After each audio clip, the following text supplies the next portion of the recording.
Coming to you live from Nairobi, Kenya, this is News Tonight.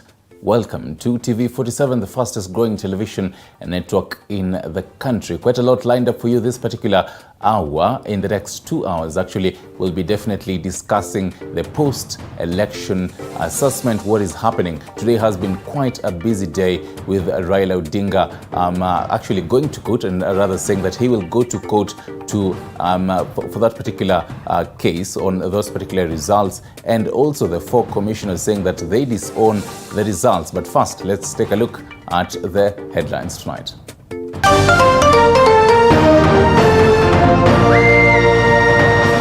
Tonight, Azimio's Raila Odinga disputes presidential results announced yesterday. We are pursuing constitutional and lawful channels and processes to invalidate Mr. Chebukati's illegal and unconstitutional pronouncement. Odinga now to head to the Supreme Court as IEBC Gazette, Ruto and Gachagua as president-elect and deputy respectively. Four IEBC commissioners maintain their disassociation with the results announced by their chairman, Wafula Chebukati. The 0.01% translates to approximately 142,000 votes. But their numbers have raised an uproar among Kenyans. Embakasi East returning officer who went missing found dead in Kajiado. Ile kitu ningeomba serikali ni uchunguzi ufanywe wa kutosha. Kuna huzuni sana kama familia. Tunaomba mtusaidie serikali. The family is now crying for justice.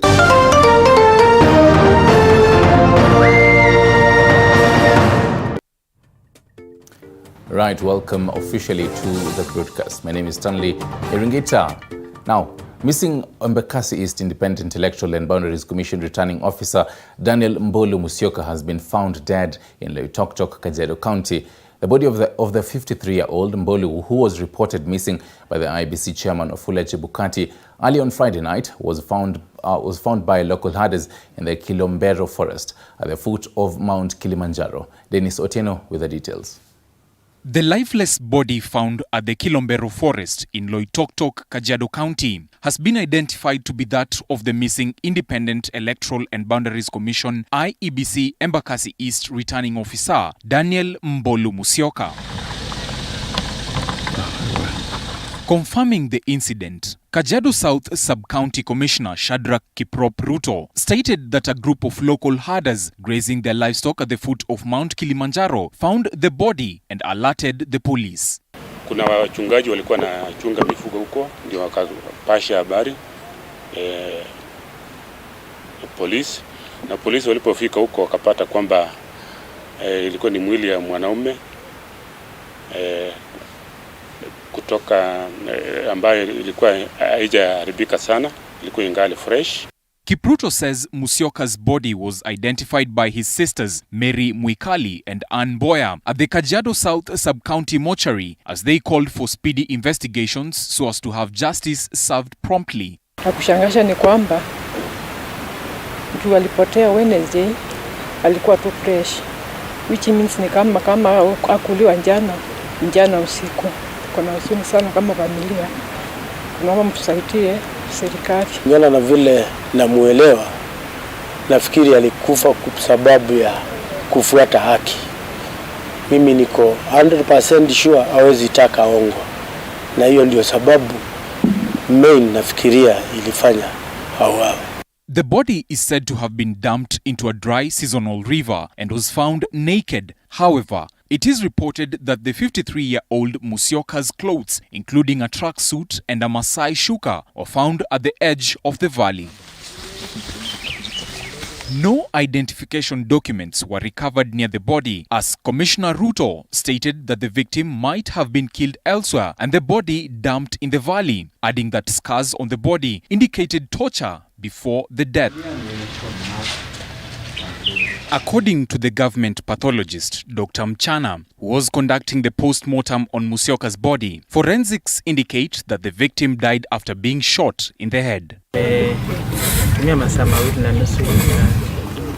tumekubaliana kwamba Brian aliaga kufuatia majeraha mabaya kichwani ndio kutokana na risasi ambayo ilikuwa imepatikana katika ubongo wake upande wa kulia. Independent Electoral and Boundaries Commission Chairman Wafula Chebukati had earlier on Friday announced the Embakasi East returning officer Musyoka as a missing person. Dennis Otieno, TV47, Nairobi.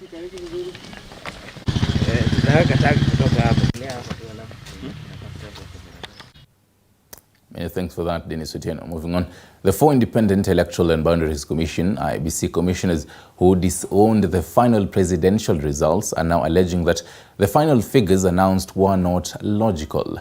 The commissioners have also accused the electoral body, Chairman Wafula Chebukati, of sidelining them during the tallying process, as they clarify that they will not be resigning. Flora Limuki reports. The declaration of William Samoei Ruto as the president-elect by the Independent Electoral and Boundaries Commission IEBC chairman Wafula Chebukati has been marred by drama due to the split within the Electoral Commission. 4 commissioners led by Vice Chairperson Juliana Cherera have listed 4 reasons. Monday, the 4 say the final phase of verifying the results was opaque. The results of the presidential election held in August 9, 2022, declared and announced by Mr. Wafula Chebukati on August 15, 2022, belonged to himself and do not represent the declaration and announcement by Independent Electoral and Boundaries Commission.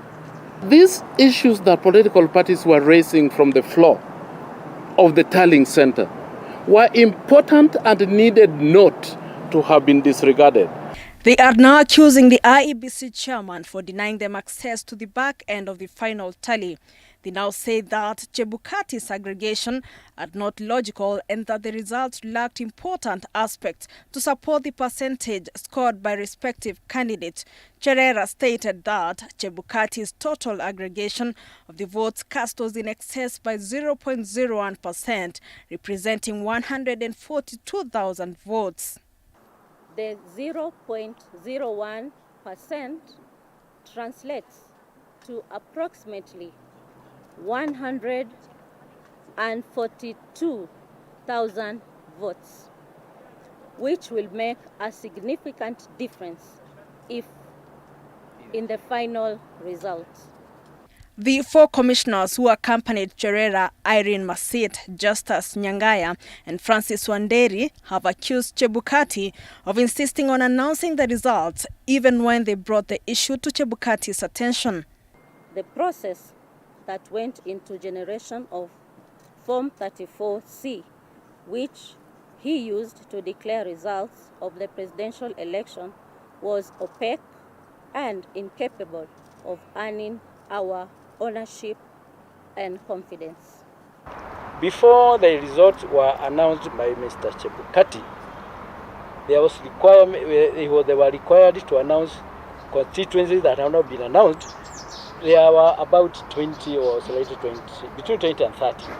Chebukati declared UDA's William Ruto as president-elect after garnering 50.49% against Azimio la Umoja's One Kenya Raila Odinga 48.88%. IEBC is yet to respond to the allegations raised by the 4 commissioners. Flora Limuki, TV47.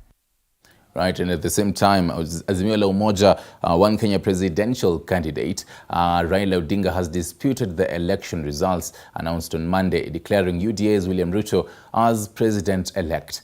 Odinga is now headed to the Supreme Court to challenge the results, pointing that the electoral body, IEBC, is already split over the results. Mike Kagwongo now reports. A day after IEBC Chairman Wafula Chebukati declared presidential results, Azimio la Umoja One Kenya leader Raila Odinga has rejected them in totality, stating that the IEBC boss went against various provisions of the Constitution. Speaking at KICC Nairobi, Odinga said announcing presidential results is a heavy task that must be undertaken after a consensus from IEBC commissioners. The law does not vest in the chairperson the powers of a dictator to rule the IEBC unilaterally. The IEBC is structured as a democratic institution in which decisions must be taken either by consensus or by a vote of the majority. The chairperson and a tiny minority of commissioners have no legal authority to take weighty decisions and proclaim them as the rulings of the IEBC. Odinga, who is now heading to the Supreme Court, says the declaration cannot be allowed to stand because only 3 commissioners agreed to the final presidential vote tally against 4 who opposed. Unless a unanimous decision is reached, a decision on any matter before the commission shall be by a majority of the members present and voting. Odinga promised to pursue all legal and constitutional options to ensure that justice is served. Our view in Azimio is clear. The figures announced by Mr. Chebukati are null and void.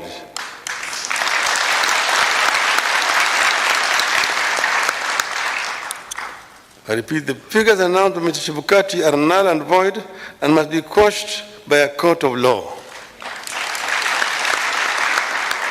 In our view, there is neither a legally and validly declared winner nor a president-elect. President-elect to come forward and receive his certificate. On Monday, Chebukati declared Ruto winner of the presidential race after garnering 7,176,141 votes, which represent 50.4% of the votes cast, against Odinga's 6.9 million votes, which represents 48.8% of votes cast. He could have plunged our country into chaos had our supporters not exercised great restraint. Such blatant acts of impunity can be a threat to the security of our country. Chebukati said Ruto got over 25% of votes cast in over 39 counties, surpassing the 24-county threshold required by the Constitution. On the other hand, Odinga got over 25% of votes cast in 34 counties across the country. The Azimio la Umoja presidential candidate now has about 7 days to file a petition against Ruto's win at the Supreme Court of Kenya. Let no one take the law into their own hands. We are pursuing constitutional and lawful channels and processes to invalidate Mr. Chebukati's illegal and unconstitutional pronouncement. IEBC has already gazetted Ruto and his running mate Rigathi Gachagua as duly elected president and deputy respectively. After Odinga disputed Wafula Chebukati's results declared on Monday evening, all eyes now shifts to Supreme Court to find if it will uphold William Ruto's win according to IEBC. Mike Kagwongo, TV 47, Nairobi. Right, thank you for that, Mike Kagwongo. And on the same breath, let's take a look at what Kenyans had to say on Raila Odinga's rejecting that particular results by IEBC. We hit the Countrywide reactions. Let's take a look at that. Tunataka turidhike na maneno, manake IEBC haijatuambia ukweli, mahali imesimama, nani alishinda hatujajua. Sasa kama amekataa kuna haki, manake ni Mkenya na Ruto pia ni Mkenya. Lakini Wakenya tuwe na amani, na tuwe na utulivu, hatutaki mambo ya ubaguzi ati kabla gani. Sisi wote tuko pamoja na tukae kwa amani, tusipigane, tusimwagiane damu. Alafu kila mtu alikuwa na wasiwasi, lakini tunashukuru kuwa yale mambo ambayo yalitokea kwa IEBC ilikuwa inaridhisha. Na hata ukiangalia saa hii mji wa Nairobi, kila mtu wako kwa biashara zao, watu wanaishi na amani, wako na mandugu kama kulingana na vile baba ameongea ni vizuri ameongea. Juu hiyo Chebukati hakukuwa na hakufanya vitu ya ukweli. Kulingana na Chebukati, makomishoni wameenda 4, wakabaki 3. Angetangaza. Juu kulingana na Chebukati, kuna maneno ilikuwa katikati alificha. Sasa Kenya tunataka utulivu, kitu inafanyike ukweli. Ama ni mambo ya ya kwenda mbele, papa ataangalia vile atafanya. Meanwhile, Azimio la Umoja One Kenya lands flag bearer Raila Odinga's attempt at the presidency for the 5th time has hit a snag, with the odds stacked up against him to assume office and his attempt to take up the House on the Hill becoming more unapparent. Having lost the 2022 general election to his United Democratic Alliance UDA rival William Samoei Ruto, Odinga becomes the first Kenyan candidate to try his luck for the country's top job for 5 times, but missing the mark. Dennis Otieno tells us about Raila's 5th failure. I, Wafula Chebukati, chairperson of the Independent Electoral and Boundaries Commission, hereby declares that Ruto William Samoei. The announcement by the Independent Electoral and Boundaries Commission Chairman Wafula Chebukati that William Samoei Ruto was the 5th President of the Republic of Kenya ensured the country's second presidential candidate Raila Amolo Odinga had failed to clinch the seat. The uniqueness of it all being that this was the 5th time to vie for the presidency.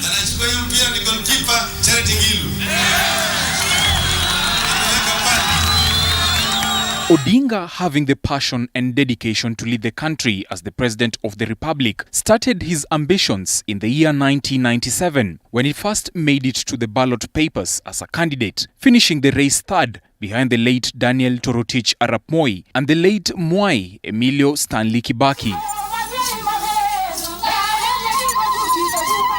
Despite losing in the 1997 election, Odinga retained his seat as the Lang'ata constituency member of parliament. He then joined the KANU party under Daniel Torotich Arap Moi, before fallout within the party forced him to decamp to the opposition party in the year 2002, where he endorsed Mwai Kibaki to be the president of Kenya under the NARC coalition, which was successful during the 2002 election.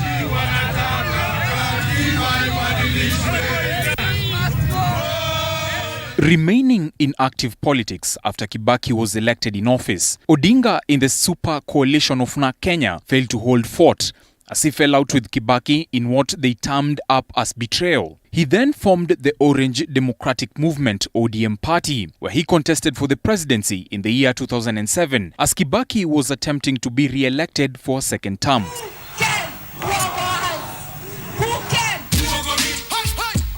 Odinga's bid for the presidency, however, failed after the Electoral Commission declared Kibaki the winner on 30th December 2007 with an advantage of 232,000 votes. Refuting the results, Odinga called for mass action, which led to violence breaking out in the country as it simmered down after 2 months, with over 1,000 Kenyans losing their lives and 250,000 others being displaced from their homes. This indication that Honorable Mwai Kibaki is ahead of the next presidential candidate, that is Honorable Uhuru Kenyatta, by a very wide margin. The Electoral Commission therefore declares Honorable Mwai Kibaki the President of Kenya.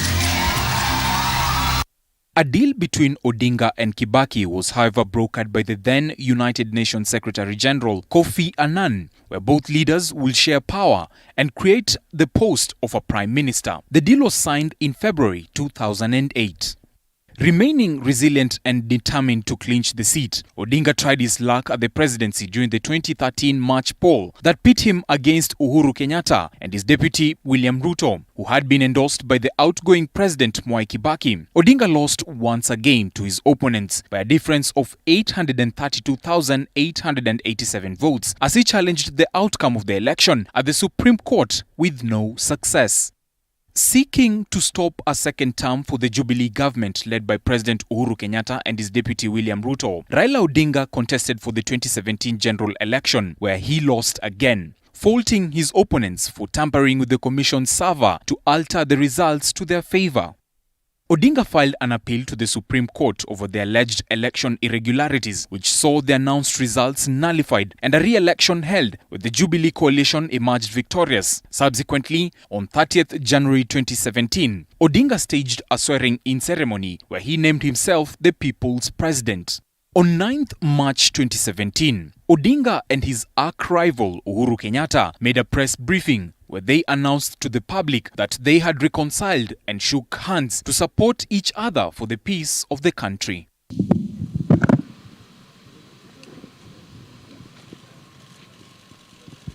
Since the handshake, President Uhuru Kenyatta fell out with his deputy William Ruto and supported Raila Odinga's political ambitions up until the 2022 general election, where he missed the mark for the 5th time by a narrow margin and a difference of 233,211 votes. Odinga having earlier stated that this will be his last stab at the presidency. Dennis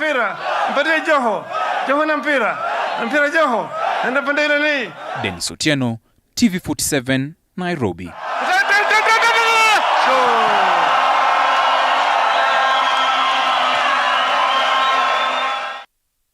Right, thank you for all that particular comprehensive report, Dennis Otieno. At the same time, congratulatory messages for the president-elect William Ruto continue to flow in from various world leaders throughout Tuesday, even as Raila Odinga rejected Monday's presidential results. The US government has also loaded the electoral body IEBC, urging those aggrieved by the results to use the legal channels.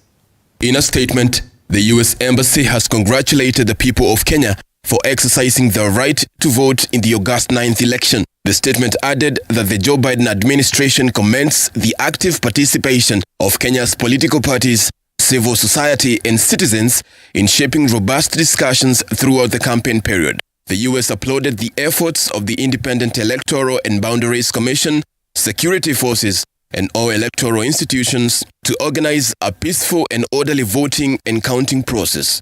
Ugandan President Yoweri Museveni wrote a congratulatory message to Ruto that read, "Father, to my telephone call last night upon your victory, I wish to reassure you of Uganda's commitment to continue partnering with Kenya in advancing regional and continental agenda through the East African Community, African Union, and other multilateral platforms. Our bilateral cooperation will score tremendous achievements, and I look forward to working more closely with you. God bless Kenya.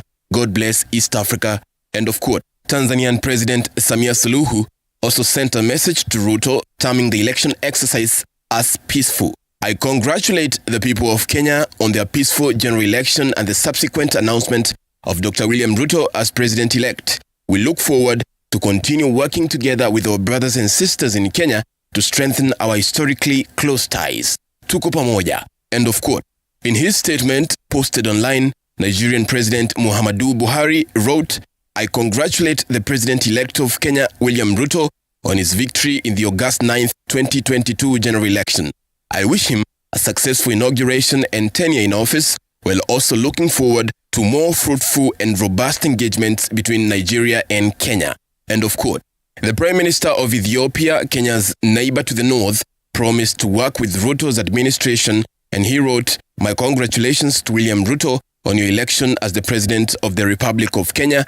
I wish you the best of luck in your endeavors ahead as we look forward to working closely with you on common bilateral and regional interests." And finally, in neighboring Somalia, both the former and current presidents also acknowledged Kenya's election outcome. In his message, former President Mohamed Farmajo said, "I wish to offer my most sincere congratulations to President-elect of Kenya, His Excellency William Ruto, and the people of Kenya following the successful conclusion of the elections. You truly ran an enriching, overpowering campaign, and may God help you fulfill your vision for your country." End of quote. Waris Kimathi, TV47. A day after the Fat Lady sang at the dais of the Nerve Tallying Center in the heart of the Bomas of Kenya, announcing Dr. William Samoei Ruto as the president-elect, celebrations are still ongoing countrywide. Muthoni Maina has more. Fracas and anxiety that rocked the main tallying center at the Bomas of Kenya as the long-awaited IEBC chair Wafula Chebukati took to the dais to announce the president-elect Dr. William Ruto. The win has been hailed gracefully in the outgoing President Uhuru Kenyatta's political bedroom, with charms and praises flagging off a brand new administration. Armed with wheelbarrows, vuvuzelas, and the United Democratic Alliance UDA regalia, the happy residents upheld that Ruto holds the future of the country owing to his fresh economic revolution ideas. traversing the northeastern region as they were dressed in hijabs in tandem with the new president-elect Dr. William Ruto's posters. Garissa County breathed a new wave as the residents couldn't hide their joy, stringing along the razzmatazz across the region. Nonetheless, residents thanked the IEBC chair Wafula Chebukati and other stakeholders in the commission for withstanding the pressure of the nature of their jobs, devoid the opaque nature declared by the vice chair Juliana Cherera alongside 3 other commissioners. These as several elected MCAs and women groups urged the residents to settle and move back to their jobs. Elsewhere, businesses are back to normalcy in Lamu County as entrepreneurs are quite hopeful that the president-elect bottom-up agenda will greatly revive the country's economy. Kenya hii ni mahasla, kwa hivyo watimize ile ahadi yake ili watu waone ni kweli ametimiza na wameona tofauti ya ile hali ya maisha. In regards to the announcement made by the Fat Lady on the presidential results, there was a subtle divide with the residents as some appreciated the fairness of the election, while others cited that the allegations of the opaque nature might be true. These as they regarded the former Prime Minister's Raila Odinga's 5th failure to clinch the presidency, a point that was largely attributed to the famous handshake with the outgoing president Uhuru Kenyatta. Lakini Raila hana msimamo. Yeye alikwenda kushake hand na akawaacha wananchi wanateseka, ana wenye kuwatetea, yeye kaingia kwenye upande wa serikali. Raila bahati mbaya, mwambie mzee pia apumzike. In Kisii, residents prided in their joy for Ruto, even as the turf changed in Migori as residents poured into the streets to protest the presidential results announcement.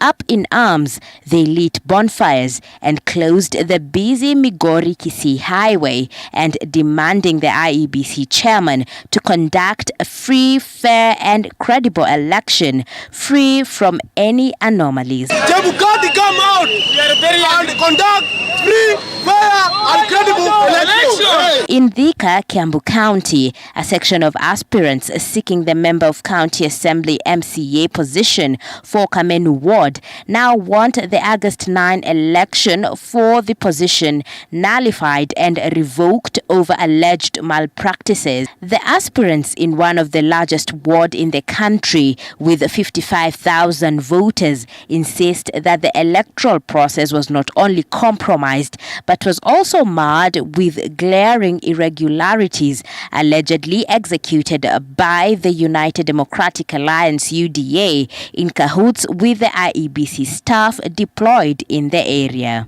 I can witness one of my agents was kicked out. Pale alikuwa anafaa kuwa. Then aliingizwa at around 10. So between that process na wale wengine wa UDA, to be specific, walikuwa ndani,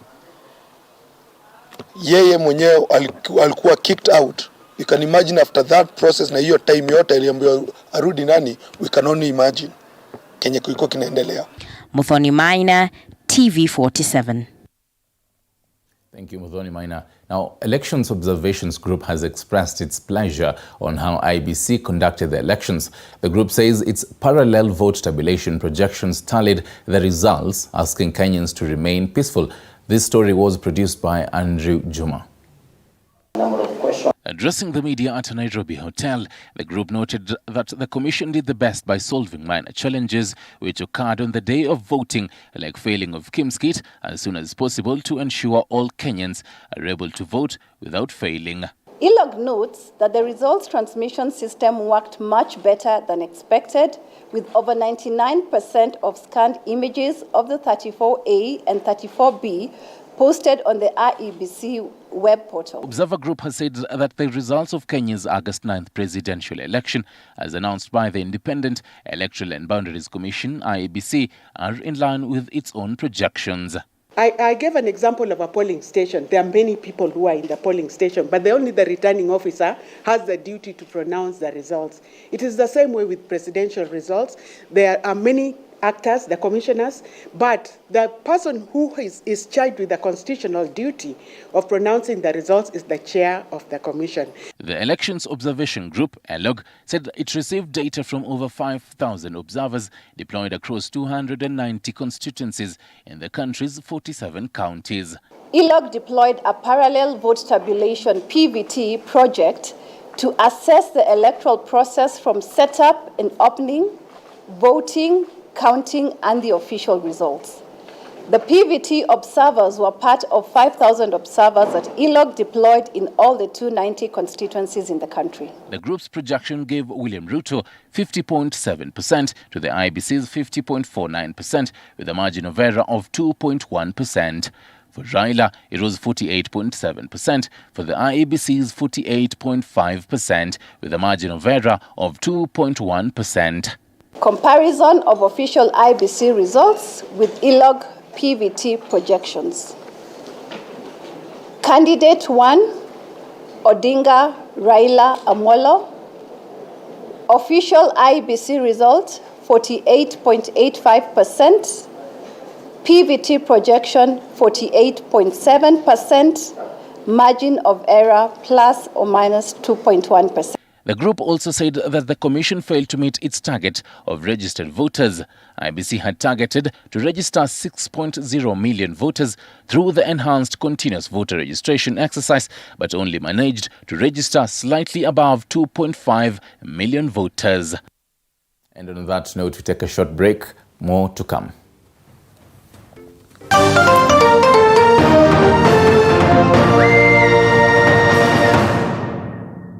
You are watching TV 47, the home of untold stories.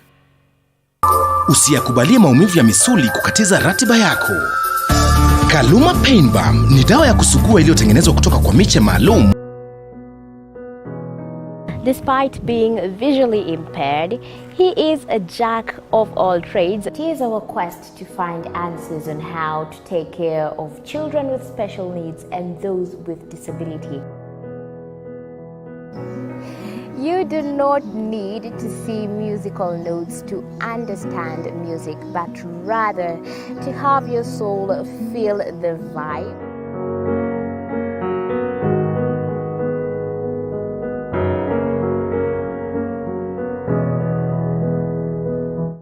Actually, for us to make a wheelchair, we have to take measurements of the user. After doing my assessment, I get to know the parent, I get to know the heaviness she's carrying. Disability comes at different stages of life.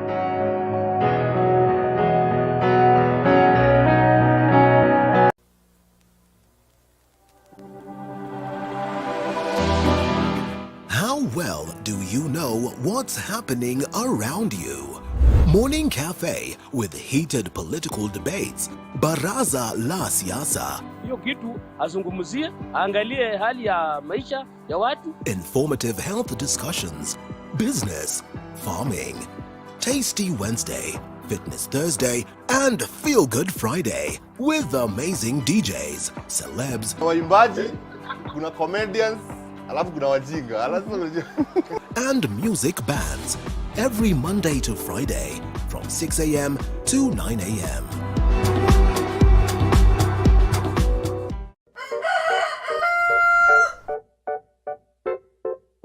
The next set of millionaires are farmers, as we know agriculture has been and still is the backbone of our economy.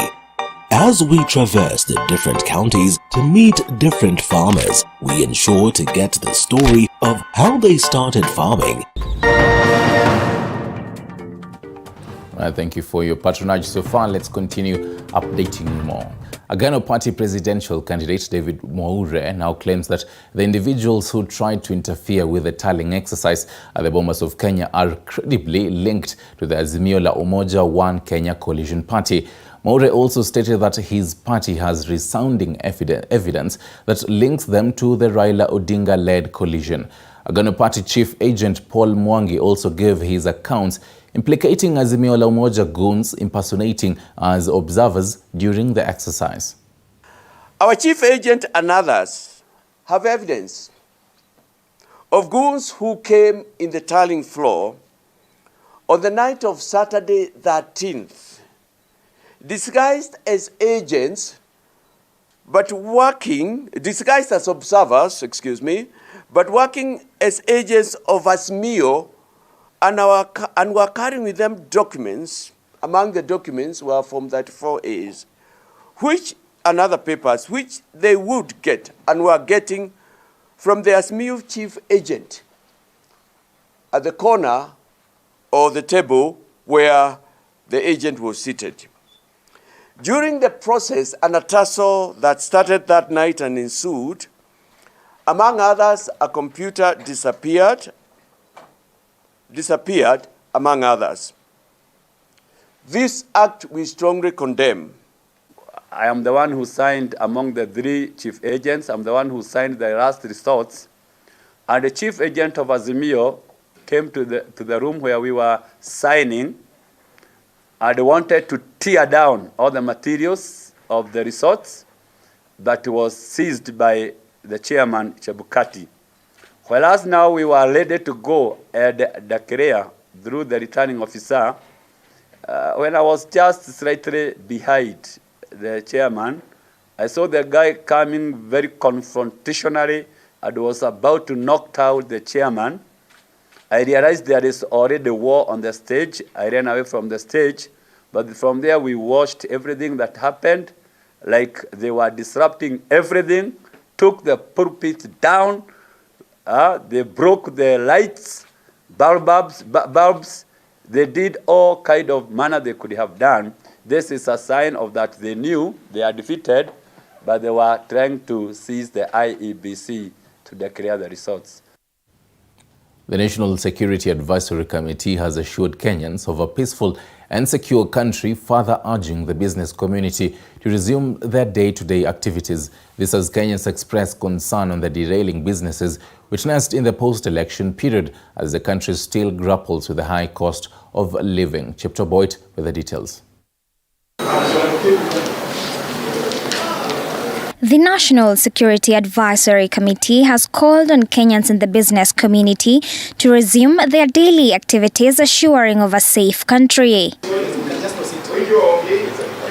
Led by Head of Public Service Joseph Kinyua, the committee has indicated that adequate security measures have been put in place to ensure the safety of the nation after the announcement of the presidential results. The government has and continues to take all necessary measures to ensure that the entirety of the country is safe and secure.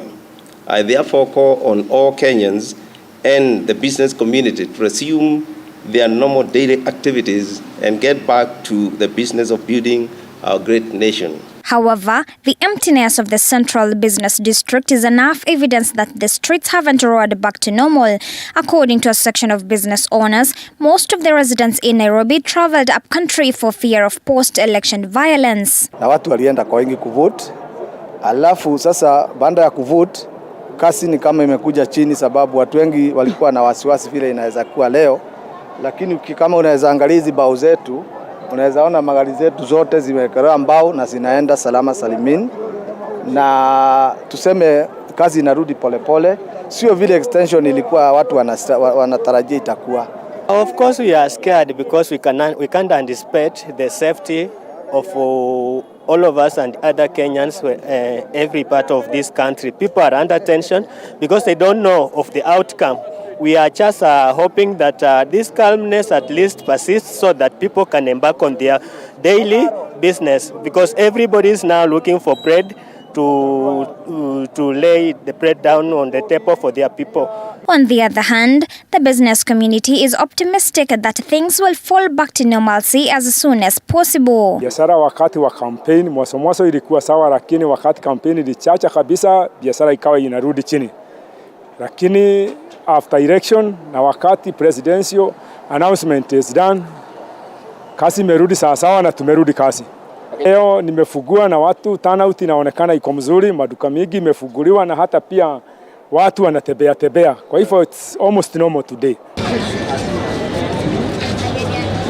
Chepto Boyd, TV47, Nairobi.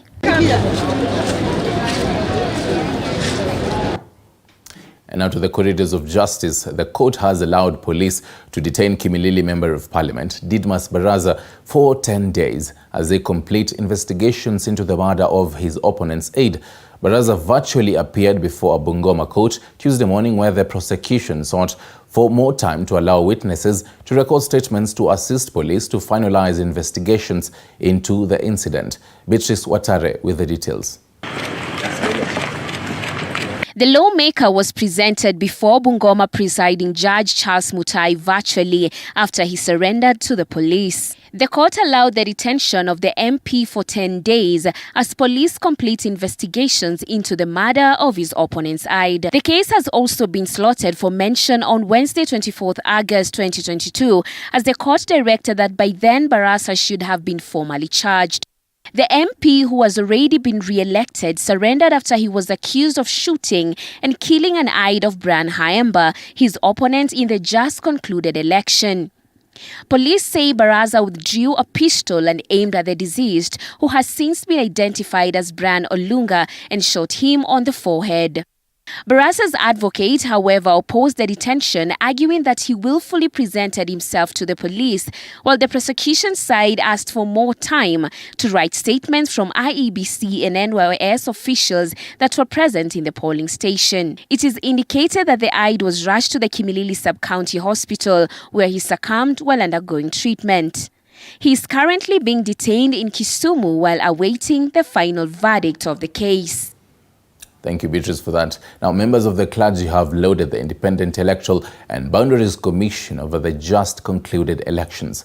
The religious leaders, however, asked those who lost in the elections to concede defeat in order to maintain calmness in the country. The Association of Pentecostal and Evangelical Clergy of Kenya has congratulated the win of Dr. William Ruto as the president-elect in the just concluded general election, while lauding the electoral body IEBC for transparently conducting the general election.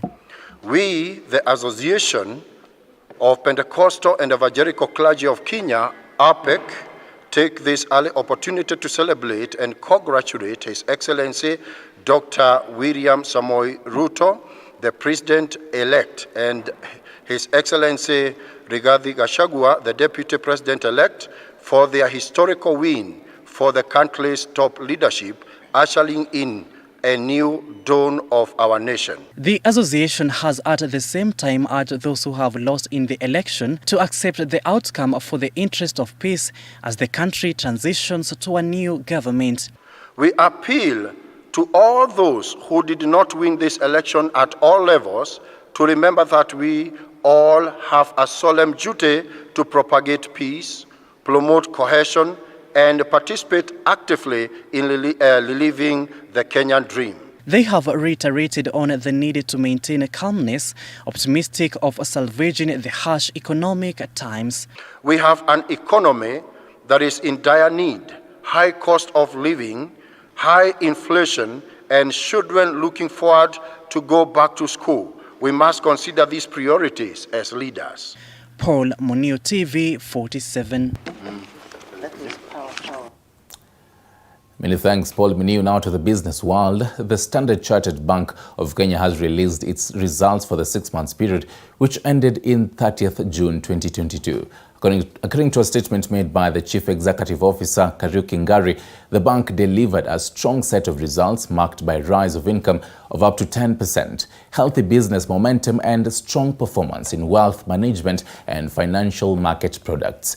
The bank also revealed that the strong income momentum and low expected credit losses reduced the usual increase in costs arising from continued investment on digital advancement. The bank's financial performance has been showcased by a 10% increase in net interest income, an 11% increase in non-interest income, operational expenses up to 18% for purposes of digital advancement, and 83% decrease in loan impairment.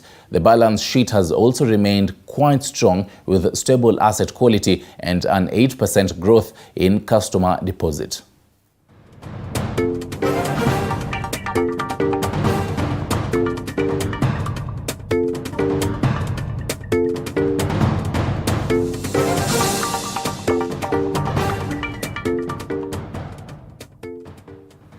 Now to the wonderful world of sports. The FKF Management Committee has protested the decision by the Sports Cabinet Secretary Amina Mohamed to extend the FKF Transition Committee for 2 months. Through its chairman, Robert Masharia, the committee has said Amina's move does not mean well for Kenyan football and vowed to do everything possible to take over the management of football in the country, as they urged members to boycott any league that is organized by the committee. CS Amina on